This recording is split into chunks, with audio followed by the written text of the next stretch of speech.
Usapang utang tayo ngayon. Usapang nabaon kayo sa utang. Tulad ng isang kasosyo natin na to na matindi na ang pinagdadaanan. Nag-post siya sa group natin, sa Kasosyong Malupit Group, at hirap na siya sa utang niya. At meron akong gustong maidiin sa utak nating lahat patungkol dito sa mga nabaon sa utang. Pinoproblema nyo kasi kung paano babayaran yan, Meron kayong hindi nakikitang elemento dyan. Simulan na natin to mga kasosyo. Di tayo gano'ng magtatagal ngayong live na to para makatulog na ang lahat ng mahimbing, lalo na ang mga baon sa utang. Okay, pabasahin muna natin ang sitwasyon ng isang kasosyo natin. Sabi ni Kasosyong Anonymous, so sa KMG po ito mga kasosyo, sa Kasosyong Malupit Group. Kung hindi ka pa member ng Kasosyong Malupit Group, dapat ka nang mag-join dyan. Dahil libreng-libre yan para magtanungan tayo dyan. So join ka lang sa Kasosyong Malupit Group, search mo lang yan sa Facebook, yung Kasosyong Malupit Group, yung merong 150k subscribers. Ang grupo na pilit ginagaya pero hindi mapantayan. Kasosyong Malupit Group lang yan. Join na kayo dyan mga kasosyo at makapagtanungan tayo ng malalalim dito. Tulad nga ng tanong ni Kasosyong Anonymous na baon sa utang. Pero bago ko ituloy yan, gusto ko lang ipaalala mga kasosyo na may bagong batch ang KMCC sa Martes ng simula niyan. Last batch na yan. Pag nag-enroll ka, pwede mong isali ang iusawa at isang business partner mo. So isang enrollment lang, 3 na kayong makaka-enroll. Okay, sige, simula na tayo. Sitwasyon ni Kasosyong baon sa utang. Sabi niya, basahin ko lang mga kasosyo, kahit hirap tayo magbasa ng ganito kahaba. Sabi niya, Kasosyo, hindi ko alam paano gawin. Meron kaming negosyo na lubog kami sa utang.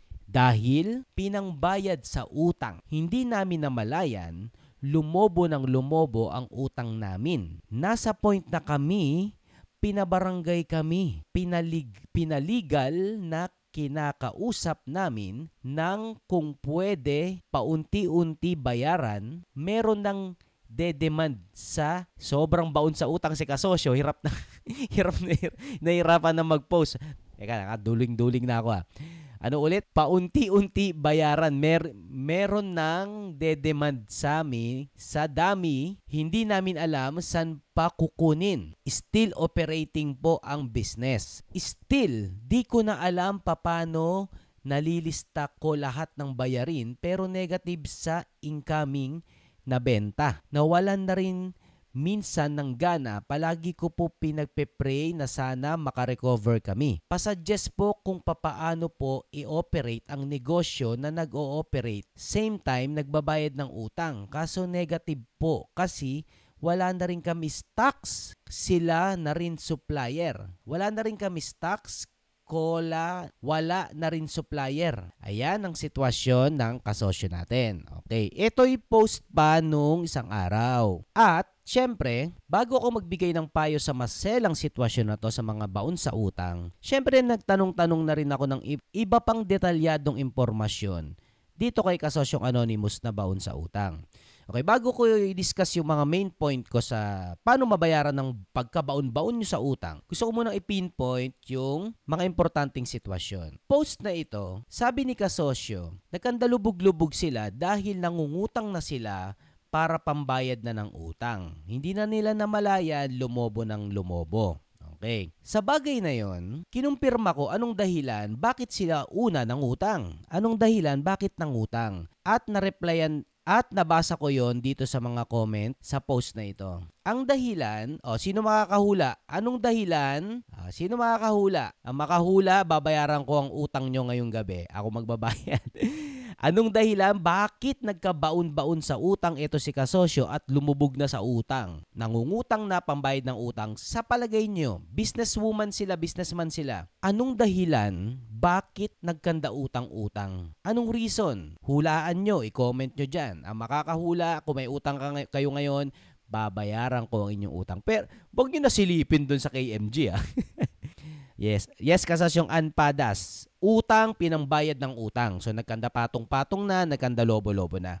Pero anong main reason saan nagsimula ang utang? Sino makakahula? Madalas ko itong pinipinpoint na wag nyong gagawin ng bagay na ito dahil mababaon talaga kayo. Bago pa magkanda baon-baon sa utang, bago pa mangutang para ipambayad sa utang, anong pinakadahilan? Dahil ito ang common na nangyayari sa mga kasosyong nagnenegosyo. Hindi sugal, hindi. Basta kasosyo, naniniwala ako, walang nagsusugal. Sure ako dyan. Sinong makakahula? Si kasosyo Itchel, sabi niya ay bahay at kotse. Actually, hindi bahay at kotse. Hindi yan ang nagpapabaon sa mga negosyanteng kasosyo. Hindi pagbili ng bahay at kotse. Kasi sigurado ako, narinig na nila na walang bibili ng bahay at kotse na utang. Cash dapat yan. Actually, hindi pagbili ng bahay at lupa. Anong dahilan? Nagsimula sa utang ang puhunan, sabi ni Kasosyong Janry. May pagka, Kasosyong Janry, pero hindi saktong-sakto, no? May pagka. Sabi ni utang pinampuhunan, nangutang pang start ng negosyo, kulang sa focus. Ano pa? Babae. Yari tayo dyan. Bawal mambabae pagbaon sa utang, ha, mga kasosyo, mahiya kayo.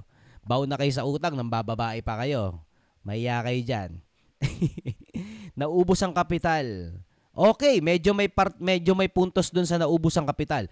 Bakit naubos ang kapital? Lagi ko tong sinasabi, wag nyo tong gagawin dahil diyan kayo magsisimulang malulugi. Pag ginawa nyo to, ano yun? Paulit-ulit ko tong pinapaliwanag pero hanggat hindi nyo na-experience, hindi nyo mauunawaan. Kaya ngayong gabi gagamitin ko ang dilubyo ni Kasosyong Baon sa Utang para maintindihan nyo na ulit itong tinuturo ko ng paulit-ulit. Saan nalugi si kasosyo? Saan nagkamali si kasosyo? Kaya siya nagkanda baon-baon. Anong error niya? Walang system, utang na kapital, hindi nakita ang negosyo, laging negative, sabi ni kasosyo Eric Baliwag. Good morning, kasosyong Joey Takuyan, si kasosyong Encho Sioko, pagbaba ng sales, hindi, actually may sales. Si kasosyo Ann Padas, sumobra stock nila, inventory ang problema. Pwede.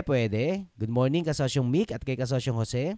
Overspending, financial management, wala pang nagsasabi. Saan nagkamali si kasosyo? Ano ba kayo? Lagi ko sinasabi to. Yung nadali. Hindi kasosyong Janry. Dale, kasosyong Jeannie. Kasosyong JV, correct. Very good mga kasosyo. Ang lulupit nyo. Saan nadali si kasosyo? Bakit nagkanda utang-utang?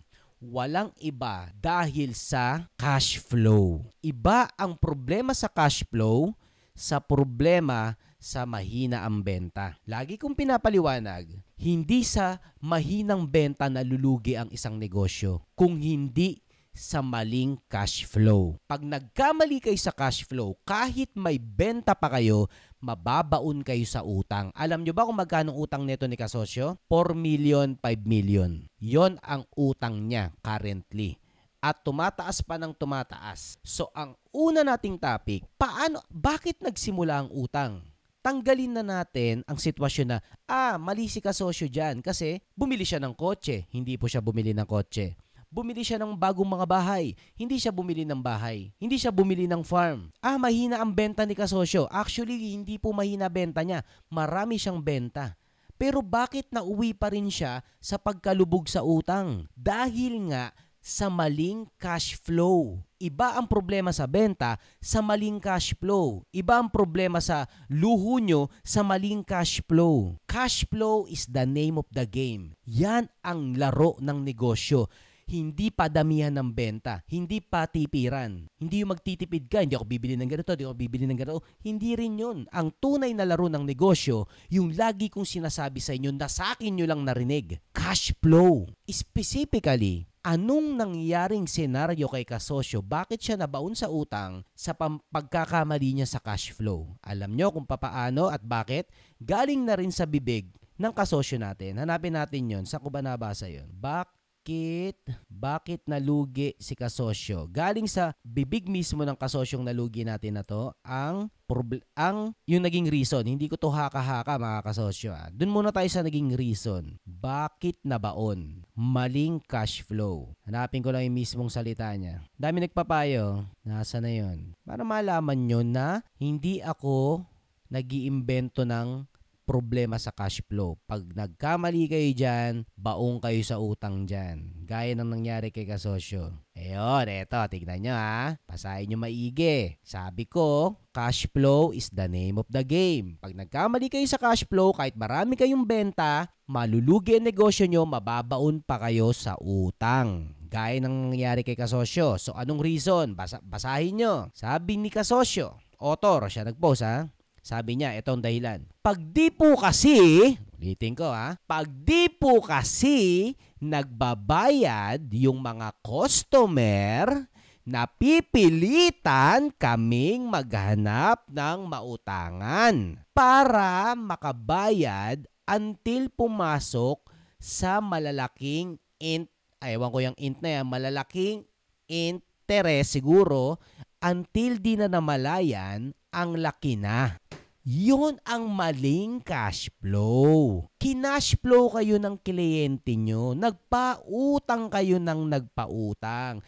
Tapos, sorry sa word ko, ang kabalbalang pinaggagawa nyo, nagpautang na kayo sa customer nyo, tapos nung hindi kayo makabayad sa mga supplier nyo, ay nangutang kayo ng may interest. Dahil akala nyo, mas maraming customer, yayaman kayo kagad. Walang kwenta ang customer na hindi bayad. Walang kwenta ang customer na pinautang nyo, hanip kayo, wala na kayong pera, nagpautang pa kayo. Ano kayo, bangko? Pautang kayo ng pautang, tapos utang naman kayo ng utang para matapalan yun. Hindi nyo ba namamalayan? Kayo ang namumuhunan sa kliyente nyo, ang tatanga nyo. Yan ang wrong cash flow. Mali ang magnegosyo na nagpapautang kayo, tapos uutangin nyo rin yung pangtatapal nyo doon. Tapos yung supplier nyo, babayaran nyo kagad. Yan ang maling-maling cash flow na akala nyo ikakayaman nyo. Sa kasosyo principle, bawal magpautang. Payment first. Pre-sell nga, diba? Singil muna bago paggawa ng produkto o deliver. Huwag nyong baliktarin kasi pag binaliktad nyo yon na inuna nyong mag-deliver ng product bago magbayad ang customer, pinautang nyo bali ang customer, checkmate kayo dyan. Tulad ng nangyari kay kasosyo. Ayaw nyong maniwala sa akin eh. Ayaw nyong maniwala. Isang customer nyo lang ang hindi magbayad sa inyo.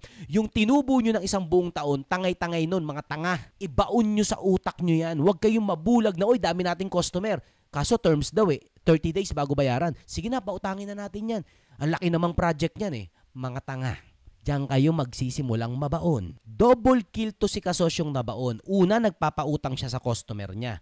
Tapos, nangungutang siya ng iba para ipang tapal dun sa pinuhunanan niyang customer. Malaking tut na diskarte. O, sabi ni kasosyong Janry, kami din kasosyo, hindi kami binabayaran ng customer. Okay, wrong cash flow yon. Hindi nagbabayad ng customer nila kasosyong Janry.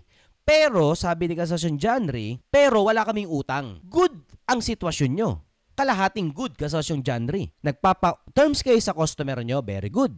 Eh, hindi nagbayad. Okay, sablay. Pero kaya 50% na mali lang kayo kasosyong Janry. Kasi, hindi kayo nangutang sa labas na may interest para ipangtapal sa hindi nagbabayad na customer nyo. Congrats sa inyo, 50% lang kayong mali.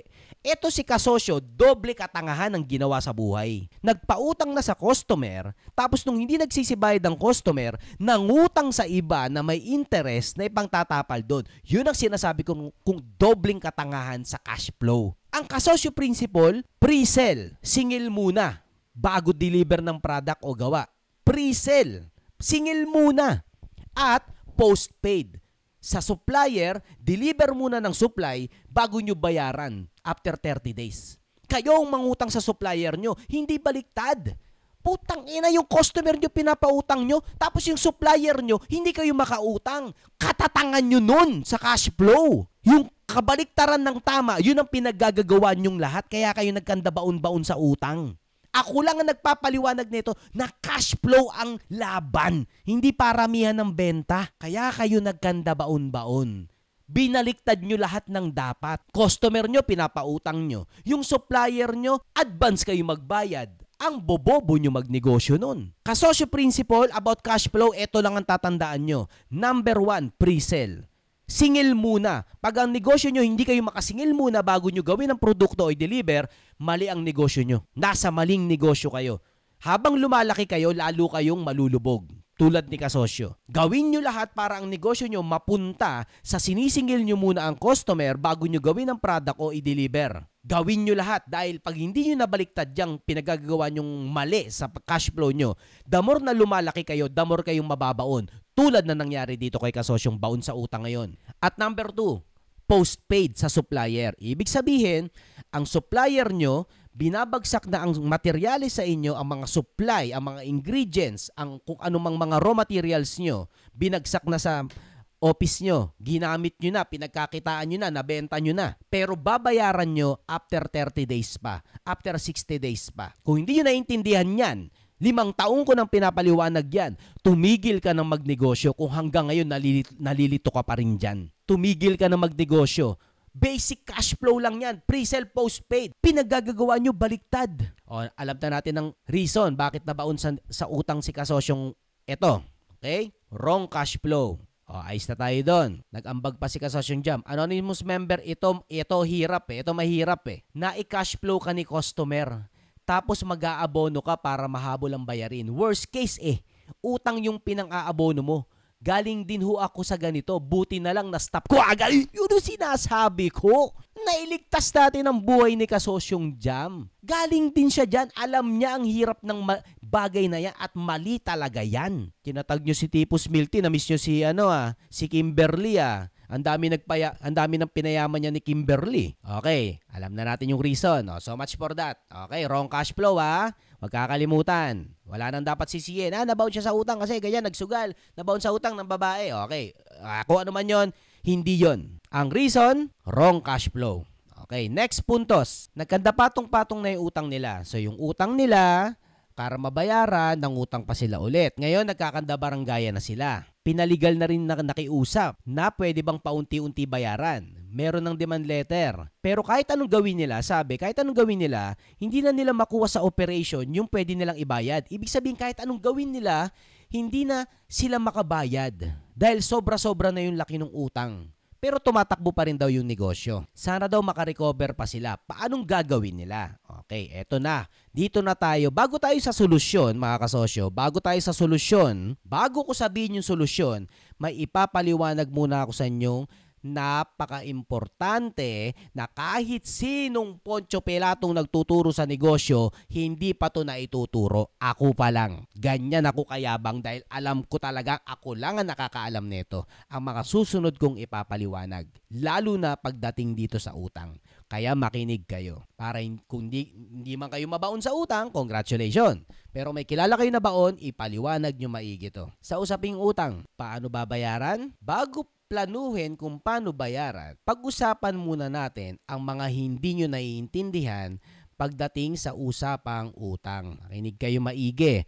Ang mga susunod kong sasabihin ay hindi nyo pa naririnig sa kahit saan. Ang mga susunod kong sasabihin ay makakapagligtas sa inyo sa patong-patong na konsumisyon sa mga darating na araw. Lalo na kung nagnenegosyo kayo. Magkano ang utang ni kasosyo? Nasaan na yung Hindi ako naghahaka-haka dito. Bago ko i-live talaga to, nagtanong ako ng mga detalye. Dahil may gusto talaga ako matumbok at tama ang hinala ko. Eto na.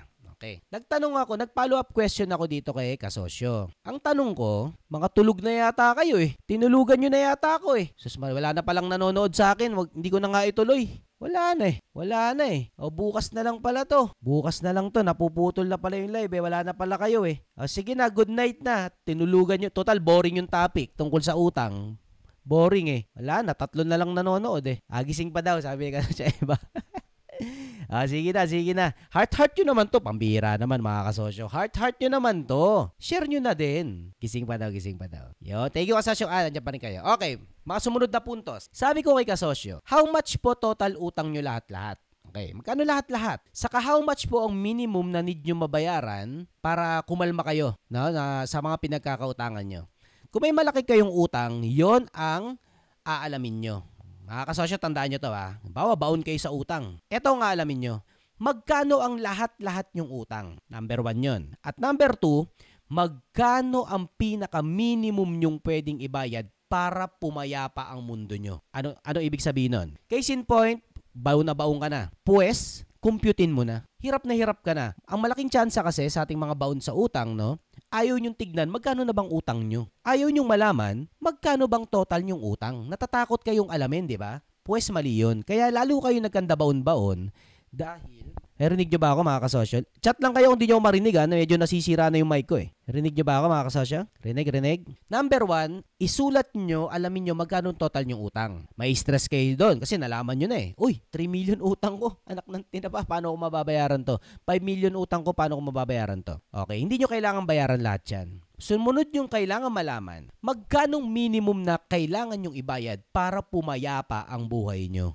Para pumayapa ang mga pinagkakautangan nyo. Ibig sabihin, kung may utang kayo sa 3 tao, kausapin mo yung tao number 1. Tao number 1, di kita mabayaran. Ito lang ang pwede kong ibayad sa'yo ngayon. Payag ka ba dyan? Cool ba tayo dyan? Payapa ba tayo dyan? Di ba tayo magdedemandahan dyan? Basta bayaran kita ng maliit. Tao number 2, ang laki ng utang ko sa'yo, 2 million. Pwede bang ibayad ko muna tong 20K? Ito lang talaga pera ko sa'yo. Pero pwede ba? Cool muna tayo. Wala munang baranggayan. Wala munang demandahan. Basta magbayad ako sa'yo. Ito lang talaga pera ko ngayon, 20K. Tao number 3, laki ng utang ko sa'yo, 1 million. Wag mo na ako ipabarangay. Wag mo na ako idemanda. Ito, 10,000. Ito lang talaga pera ko dito. Kalma lang muna tayo ha. Bigyan mo lang ako ng konting araw, mga 60 days. Kalma tayo for 60 days. Ceasefire. Walang barangayan. Walang pulis-pulisan. Give me 60 days to be calm, to be peaceful, to think, to execute. Okay ba kayo doon? Pumayag yung 3. Congratulations. Meron ka ng 60 days na payapa. Tandaan nyo itong mga susunod ko sasabihin.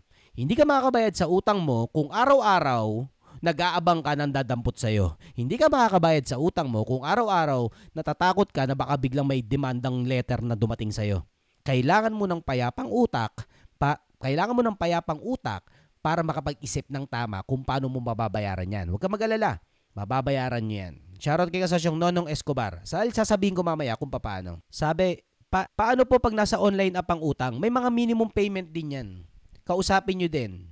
Kahit anong app yan, kahit anong yan, pag baon na kayo, laging may paraan yan to reconcile. Laging may paraan yan to recompute. Laging may ganun yan. Huwag nyo lang takbuhan. Kausapin nyo. Sabi ni Kasasyong Baby Rose, sana all marunong makipag-negotiate sa utang. Ako kaya, kailan ako babayaran? Pinadalan na namin ng demand letter, sila pa matapang. Okay. Ibang problema yan, Kasasyong Baby Rose. Huwag kayong mag-alala. Pagpasalamat natin sa Diyos, tayo ang nagpapautang. Pagpasalamat natin sa Diyos, tayo ang hindi binabayaran. Mas mahirap naman talaga ang sitwasyon na tayo ang may utang at saka tayo ang hindi makabayad. So, blessed na blessed pa rin tayo dyan, Kasasyong Baby Rose. Kasasyong Sheila Nes, good morning. Okay. Alam nyo na ang total utang nyo at ang minimum payment na kailangan nyo ibayad para magkaroon kayo ng kapayapaan for the rest 30 days, 60 days, or 90 days. Kailangan ng kapayapaan. Okay. Sabi ni Kasosyo, ang total utang niya daw ay sa tao po pinakamahirap. Nasa 4 million. Okay. 4 million ang utang niya sa tao. Iba't ibang tao yon. Yung daily po, nasa 2M. Yung supplier po, nasa 10M. Pero okay lang po itong supplier. Napapakiusapan na paunti-unti. Yung sa tao lang po talaga kasi meron pong agreement na legal po. Okay, eto na. Eto na, makinig na kayo sa mga susunod kong sasabihin dahil hindi nyo pa to naririnig na naiintindihan mula noon pa. Etong si Kasosyo, may utang sa mga tao at sa supplier niya. Okay, sa mga tao daw, 2 million. 4 million. Yung daily daw nasa 2 million. Yung supplier po nasa 10M. So pumapatak yung mga tao daw sa tao 4 million. Ano kaya tong daily? Ano to sa Bombay? Sabi, yung daily po nasa 2M. Ano yan? Umutang kayo sa Bombay? Tama bang pangunawa ko doon mga kasosyo? Di ba sabi niya 4M po sa iba't ibang tao. Yung daily nasa 2M. Utang niya sa Bombay 2M. Anak ng tinapay, hindi ka talaga bubuhayin dyan. Daily. Okay, move on tayo ha. Ang utang sa supplier 10 million. Okay lang daw sa supplier. Okay, napapakiusapan. Basta kasi bukas pa yung negosyo umiikot pa yung supply kaya okay pa sa supplier. So ang total na problema niya yung 4M at saka yung 2M. Nakaintindihan? Ito ang babayaran natin ngayong gabi. Paano? Bago natin pag-usapan kung paano babayaran yan, may papaunawa nga ako sa inyo. Okay, ang business niya pala hardware, no mga kasosyo? Hardware ang business niya. Okay, Follow-up question ko, anonymous member, sabi ko, ilang tao lahat yan? May interest ba yan? Sabi ko, ilang percent ang interest? Kayo ba yung mga pinagkakautangan nyo? Alam nyo mga interest nyo dyan? Alam nyo ba yung interest rate nyo dyan? Kung hindi, huwag na kayo magnegosyo. Ang tatanga nyo. Nangungutang kayo, hindi nyo alam yung interest rate nyo dyan? Tatanga nyo, doble tanga nyo nun. O, ito, sumunod. Kung sobrang taas ng interest niyan, okay, at eto nagtatanong pa lang ako at kung, sabi ko, kung sobrang taas ng interest niyan, ay congrats. Sabi ko, ay congrats! Bakit congrats? Bakit ko kino-congrats kung sobrang taas ng interest rate ng utang niya? Sabi ko kasi, dahil makakalusot ka dyan kahit nakapapel pa yan. Ilang percent po interest per month? Hindi niya pa sinasagot ilang interest, pero kinongrats ko na kagad. Kung sobrang taas ng interest rate niyan, congratulations, ligtas ka na sa utang mo. Sobrang namangha si kasosyong minimalist, sumabit sa usapan, napatanong, bakit po? For educational lang po. Nagulat siya sa sagot ko eh. Kung sobrang taas ng interest rate niyan, congratulations, makakalusot ka dyan. Bakit po napatanong si minimalist? Yan ang sinasabi ko na hindi nyo pa naririnig ang ituturo ko sa inyo ngayong hating gabi na to. Na congratulations kung baon ka sa utang at sobrang taas ng interest niyan ng utang mo. Congratulations, makakalusot kayo dyan. Ipapaliwanag ko pa. Kaso mukhang tulog na kayo. Wala na yatang nanonood. Salita ko ng salita, wala nang nanonood eh. Wala nang nag-heart eh. Oh? Wala nang nag-heart. Bukas na siguro to, paggising na ulit ang mga kasosyo. Bukas na ulit to.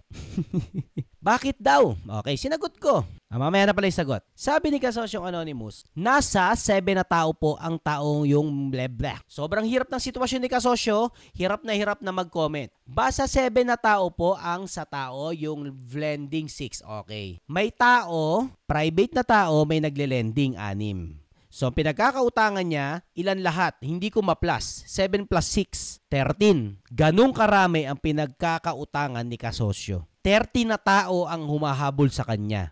Paano babayaran? Bakit sinabi ko dito na pag sobrang taas ng interest rate ng mga utang mo, congrats! Dahil makakalusot ka dyan. Kahit nakapapel pa yan. Tinanong ko ulit, ilang percent interest po per month? Tinanong ko ulit. Sumagot na si kasosyo. Actually, hindi niya masagot. Ilang beses kong tinanong. Putragis. Tanong ako ng tanong ng paulit-ulit.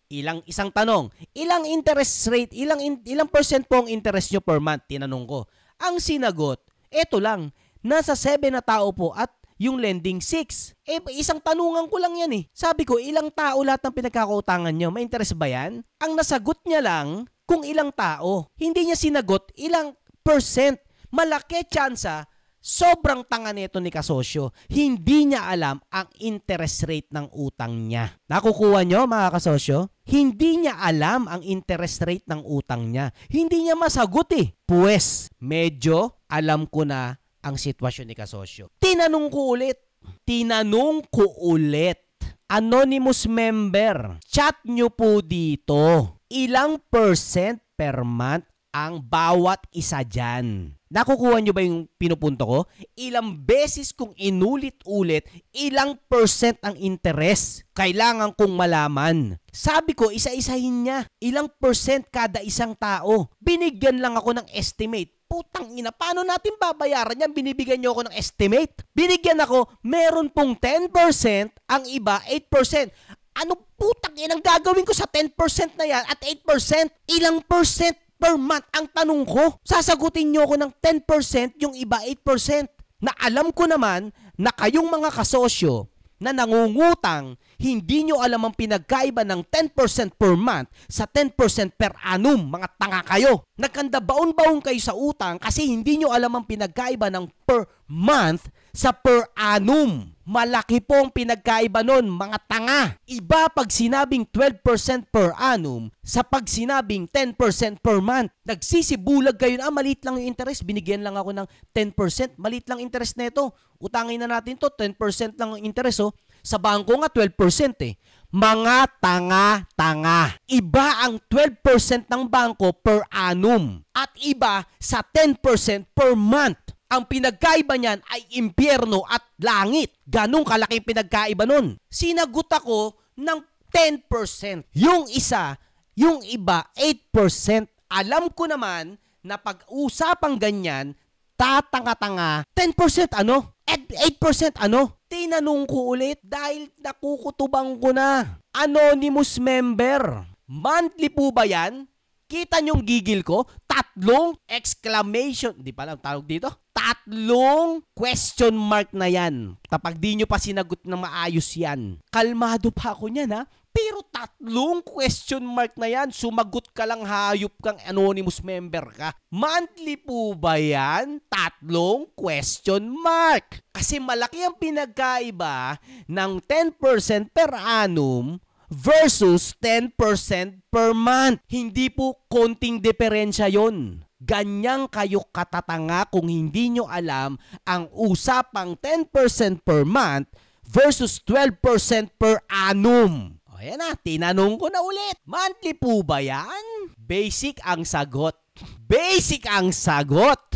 Hiyang-hiyang sumagot. Anong sagot? Opo. Utang ina, kaya kayo nabaon. Sobra nyo katatanga. Tang ina, kahit anong computation nyo, hindi kayo bubuhayin ng interest rate na 10% per month. Kahit kasosyo nyo pa si Bilyar, kahit kasosyo nyo pa si Bill Gates, putang ina, 10% per month, hindi ka mabubuhay talaga dyan. Hindi nyo ba nauunawaan yun? Hindi lahat ng utang tinatanggap. Hindi ka bubuhayin ng 10% per month kahit anong negosyong pasukin mo.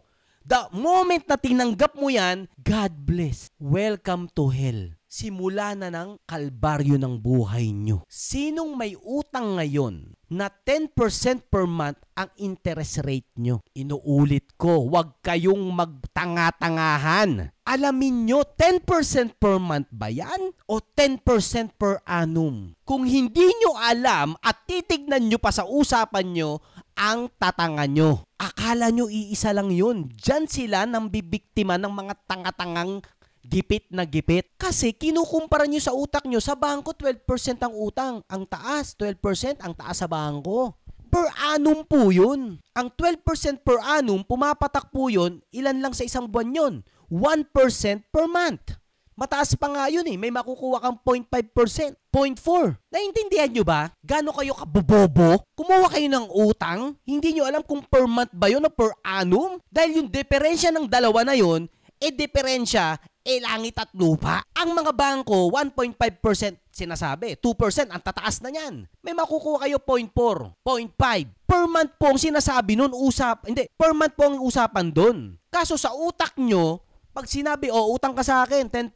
Uy, baba. Sa utak mo, hindi na nga dinidiscuss nung nagpapautang eh. Actually, hindi na nila dinidiscuss. Automatic sa utak mo, ang baba, 10% lang. May nagpautang pa ng 8%. Ang baba, 8%. Thank you, hulog ka ng langit, 8%. Salamat, 8%. Kahit 8% yan, per month pa rin yan. At 8% times 12, ilang porsyento yan? 96% yan. Per year. Ganyang kayo katatanga. Ang laki ng diferensya ng per month sa per annum. Kaya sa susunod na kukuha kayo ng utang, putang ina, parang awa nyo na alamin nyo kung per month ba yung interest rate na sinasabi doon. O per year. Huwag nyong kakalimutan tong live na ito. Per month ba yan o per annum? Hindi bawal mangutang. Bawal tanga-tangang mangutang. Yun ang bawal. Putang ina, inopo na lang ako eh. Opo. Tapos ang usapan, alam niya na yung pinupunto ko eh. Alam niya na yung pinupunto ko. Gusto ko lang malaman, per month ba yung interest rate na 10% at 8%? Gusto ko lang masigurado, tinatago pa kasi. Tinatago pa, hindi pa sabihin 10% per month, 8% per month. Sasabihin nyo kagad, kung may usapan yan, sabihin nyo na kagad, huwag nyo itago per annum ba yan o per month?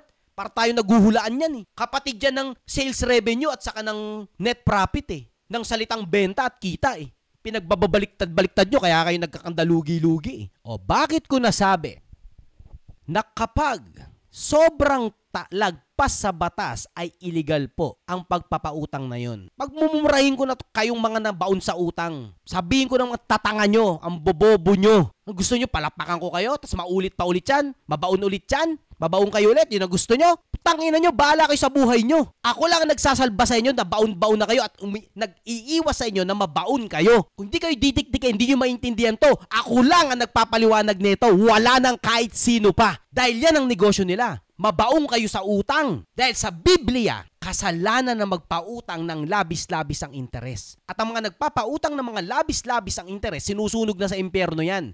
Huwag kayong magpapabiktima, mga kasosyo. Mali ang pagpapautang na ganyan. Kasalanan. Hindi lang sa mata ng Diyos, pati sa mata ng batas. Hindi nyo alam yon? Bakit sinabi kong congratulations kung sobrang taas ng interest rate niyan? Ang mga susunod kong sasabihin, unawain nyong maigi, mga kasosyo. Unawain nyong maigi. Pag di nyo naintindihan to, bahala na kayo sa buhay nyo. Bakit congratulations kung nabaong ka sa utang at mali ang interest rate o sobrang taas ng interest rate? Sino makakahula? Sinong makakasagot? Bakit congrats sobrang taas ng interest rate na pinautang sa'yo? Bakit congrats? Baong ka na nga sa utang. Bakit ko kayo kino-congrats? Bakit? Sagot. Bakit baon na nga sa utang, congratulations pa, sabi ni Kasosyo Arvin. It doesn't make sense. Galit na galit si Kasosyo Arvin kasi ang taas ng interest rate. Pero ngayon, congratulations kasi ang taas ng interest rate. Bakit? Sige, comment. Hindi daw rehistrado, illegal,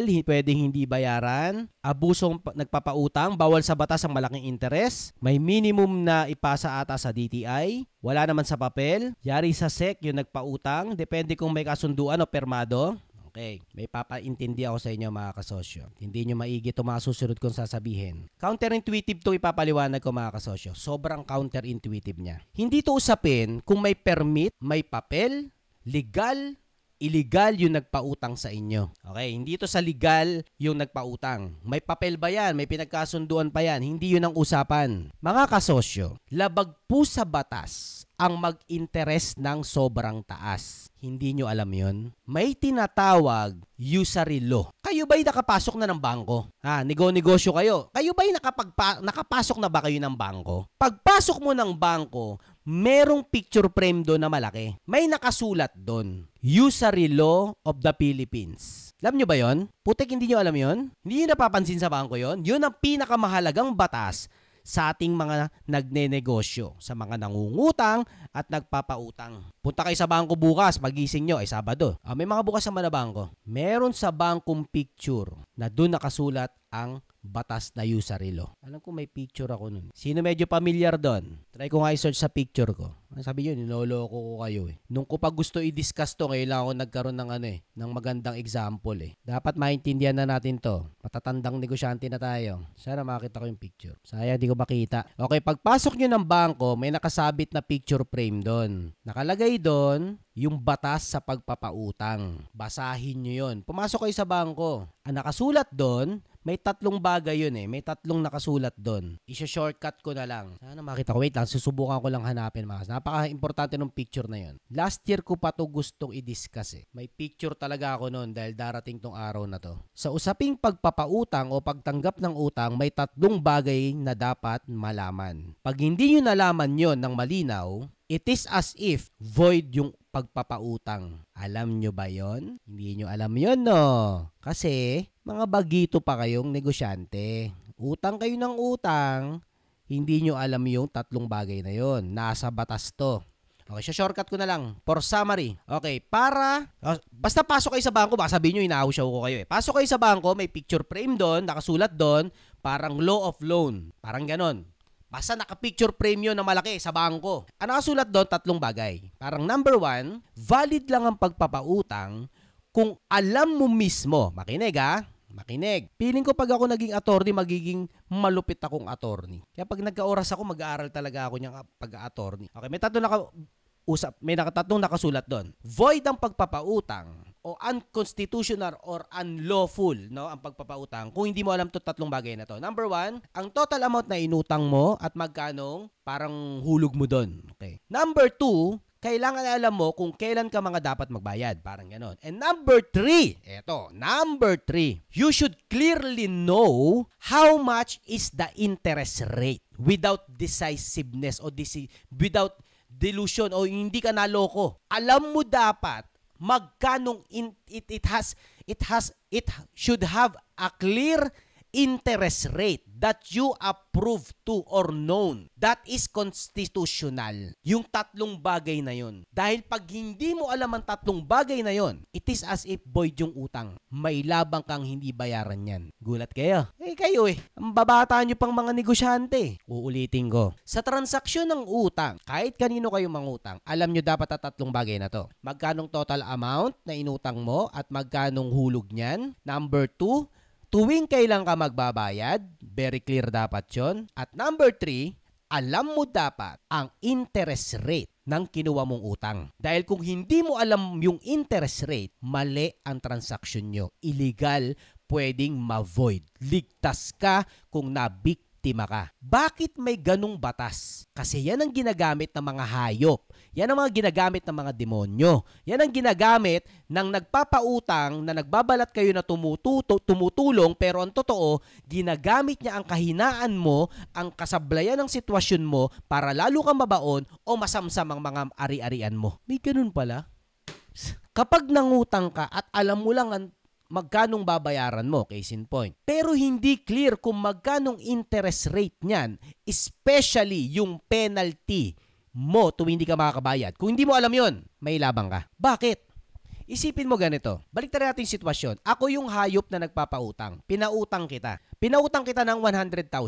Di okay na, masaya tayo. Masaya ka, masaya ako. Nagpautang ako sa'yo. Lalo ka na, masaya ka, pinautang kita 100,000 Sabi ko sa'yo, ang hulog mo is, sabihin na natin ba, babayaran mo ng 12 months, 100,000. Ang babayaran mo sa akin is 10,000 pesos monthly. 10,000 pesos monthly. Hindi maghulog ka 10,000 pesos monthly. Walang problema, everybody happy habang nagbabayad ka ng 10K. Sa sobrang sama ng sitwasyon mo, alam ko naman na hindi ka makakabayad after 3 months. Alam ko na yan. Alam kung hindi ka makakabayad. Ang usapan natin, babayaran mo ko ng 10,000 a month for the next 12 months. So, total na payment mo sa akin is 120K. Masaya tayo. Everybody happy. Pero dahil hindi ka nakabayad ng 3rd month, 4th month, dito na nagkakaroon ng ululan. Dito nagkakaroon ng lokohan o dayaan o decisiveness o iskaman. Bakit? Dahil di ka nakabayad, may penalty ka. At ang penalty mo, ako ang magdidikta. Na hindi nyo naman napag-usapan nung simula pa lang, magkanong penalty ko? Dahil kung malalaman mo lang na ang penalty mo ay sobrang laki, hindi mo dapat tinanggap yung utang. Dahil hindi ka mababaon talaga sa utang. Mababaon ka sa penalty pag di ka nakabayad. Yan ang negosyo nila. Pinagdadasal nila na hindi ka makabayad. Alam nyo ba yun? Pinagdadasal ng mga pinagkakautangan mo na lalo ka pang magkaproblema, lalo ka pang mabaon kasi dun sila yayaman sa'yo. Sa interest ng penalty, hindi sa mismong inutang mo. Kaya nakasaad dun sa picture frame sa bangko na dapat very clear ang interest rate, lalo na sa penalty. Kasi dyan nagkakaroon ng gaguhan. Diyan ka nagagago, kasosyo. Kaya nagkakanda patong-patong ang utang nyo dahil sa penalty pag di kayo nakabayad. Pero ang totoo, alam na nang nagpautang sa inyo na hindi ka makakabayad. 10% per month pa naman 8% per month pa naman Talagang lolobong utang nyo niyan. Naunawaan nyo ba yung sinabi ko? Nalito kayo. Putang, tatangan nyo na nun. Ibig ko lang sabihin, hindi porkit wala kang pera at may nagpautang sa'yo, ang tingin mo na sa nagpautang sa'yo, anghel. Hindi lahat na nagpapautang anghel. Yung iba dyan, demonyo. Negosyo nilang maghirap ka. Negosyo nilang hindi ka makabayad para masamsam lahat sa'yo lalo. Yun ang business nila. At huwag kang magpapabiktima, kasosyo, dahil hindi mo alam ang interest rate at ang penalty rate mo. Dahil sa sobrang kala mo na tulungan ka, ang totoo, binabaong ka lalo. Hindi lahat na nagpautang sa inyo, sasambahin nyo. Hindi kayo tinulungan ng mga hayop na yan. Sinasamantala nila ang problema mo. Pang-aabuso po yun. May pirmahan o wala. Paglabag sa batas, labag sa batas. Ipapasilip po ko sa inyo. Hanapin natin yung usury law. Usapang batas tayo. Akala nyo, niloloko kayo, nahausyaw ko kayo. O, kinonfirm ko kay ChatGPT. Makasabi nyo, haka-haka Tinanong ko ngayon, anong sabi ni ChatGPT? Yes, 10% monthly interest equivalent to 120% annually is clearly excessive and, basa, illegal under Philippine law. There is a chance it can be recomputed or even voided. Kita nyo ba? Kita nyo ba? Depending on how the agreement was made and documented. Ito yung sinasabi ko. Mabovoid yon kung hindi malinaw ang interest rate na napag-usapan, especially yung penalty rate. Ito yung sinasabi kong law. Usury law. Anong sabi sa usury law? Ito, may isang kaso daw before. Okay, may isang kaso. Salongon versus Salazar. Supreme Court na nag-ruled nito that 5% monthly interest. Isigyan nyo to, ha? Hello, mga kasosyo. Rinig nyo ba ako dyan? Hindi na kayo makanunok dyan, ha? Ito, Supreme Court na nag-ruled nito. 5% monthly interest daw was void for being unconscionable. Unconscionable. Ano ba yun? Unconstitutionable. Labag sa batas, for short. 5% monthly pa lang yan, ha? Huy, gising! Huy, 5% monthly pa lang itong renul ng Supreme Court na na-void.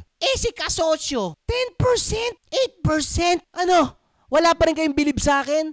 Tangina sinasabi ko sa inyo Tatanga-tanga pa rin kayong mga negosyante. Di kayo nag-aaral. Trabaho kayo ng trabaho, di nyo ginagamit yung utak nyo. Kaya kayo nakandabaon-baon sa mga pinapasok nyo. Gamit din ang utak. Aral din. Nandito na tayo Karirin na natin yan. Aralin nyo na dapat aralin. Kahit mahirap, kailangang maunawaan yan. Dahil kung hindi, maloloko kayo. Ayan 5% monthly pa lang yan. Si kasosyo 10%, 8%. Eto na void ano pa si kasosyo kaya? Ano pa tong 10% na to? Basic. Kasosyo Arvin, mahirap yan. Ilalabang pa sa korte. Putang ina, anong gagawin natin? Mali kung mali, ano? Di bayaran nyo, sige. Sinasabi ko sa inyo, yung tunay na nangyayari. Na mali yan. Hindi yan tama. Biktima kayo niyan.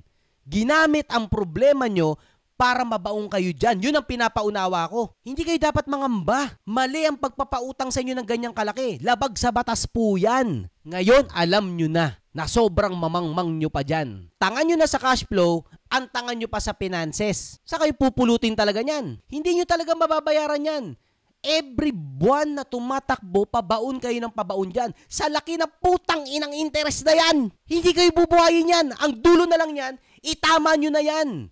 Hindi nyo mababayaran yan. Promise. Kahit anong gawin nyo. Di ba sinabi niya na kanina, kahit anong benta nila, kahit pag kinumpute niya yung nililista niya yung mga gastos, hindi niya talaga mababayaran. Dahil tumatakbo yung sobrang laking interest nagpapatong-patong. Mababayaran mo na lang yan pag nang-hold up ka ng bangko. Kaya yan labag sa batas kasi kahit anong gawin mo, hindi ka makakabangon dyan. Naiintindihan nyo ba yun? Hindi kayo tamad na negosyante.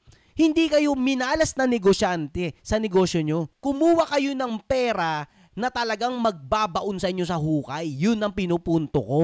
Kahit anong sipag nyo ba dyan, kahit anong galing nyo pa dyan, mali ang tinanggap nyong pera. Nakaset up yan na malubog ka ng malubog. Kahit anong trabaho malupit mo dyan, di mo maabutan yan. Hindi na po binabayaran yung ganyang kalalaking utang. Tinatama na yan. Kasi kahit anong gawin yung plano, palaki ng negosyo nyo, yung meron kang ganyang kalaking interest na 2 million, 4 million, putak, lahat ng kita ng negosyo mo negative ba? Naintindihan nyo ba yun? Kasi mali nga yung pagpapautang. Mali yung interest rate, labag sa batas. Kaya labag sa batas yung kasi alam nila na kung sinong kukuha ng utang na yun, mababaon at mamamatay na lang sa problema. Itama nyo na yang mali na yan. Hindi nyo mapag-iipunan yan para mabayaran. Etong sinabi kong impormasyon, hanapin nyo ang proseso nyo. Trabahuin nyo. Paano maayos yan? Sa lahat ng lugar, may notary public. Pumunta kayo doon. Sabihin nyo doon sa nakapwesto sa kahera, hindi lawyer yung nakakahera doon. Yung nagse-xerox. Sabihin nyo dun sa nagsiserok sa Notary Public, ate, nasan si attorney? Sasabihin nung ate, si attorney, by schedule lang po. Kung gusto nyo yung schedule, kontakin nyo yung number niya. May cellphone number doon. Number ni attorney yun. I-text nyo. Sabi nyo, attorney, pwede ho bang magpakonsulta? Pwede ho bang magpa-meeting? Meeting po tayo. Meron po akong problema sa utang ko. Yan ang first step. Makipag-usap sa attorney. Sabi nyo, wala akong karapatan, hindi naman ako attorney. Tangina nyo, wala naman akong inasabing attorney ako. Sinasabi ko lang na makapag-usap kayo sa attorney kasi dun masusolusyonan yan.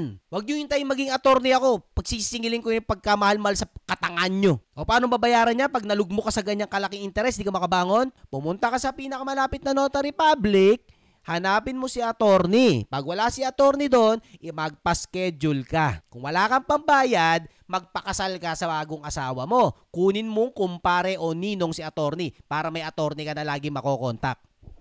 Kung ayaw nyo pang bayaran si attorney ng konting halaga, puta, bahala na kayo sa buhay nyo. May bayad sa attorney. Baka na may Google nyo pa yan. Makipag-usap kayo sa attorney. Nandun na ang sitwasyon nyo. Wala na sa advice yan. Pinaliwanag ko lang ang nangyari sa inyo at sitwasyon at ang pwedeng gawin. Para matapos yan, malusutan nyo yung problemang napasok nyo, kailangan nyo na ng legal. Hindi nyo matatapos ng kabayaran ng tamang pera yan. Mababaon at mababaon kayo dyan. Magtatatumbling man kayo dyan, hindi nyo makakahabol yung interest rate na yan at yung penalty patong-patong. Lalo na yung utang nyo ng araw-arawan. Tangina mo, talagang baong ka dyan. Nasagot ko na ba? Number 1. Anong dahilan bakit nabaon sa utang? Cash flow.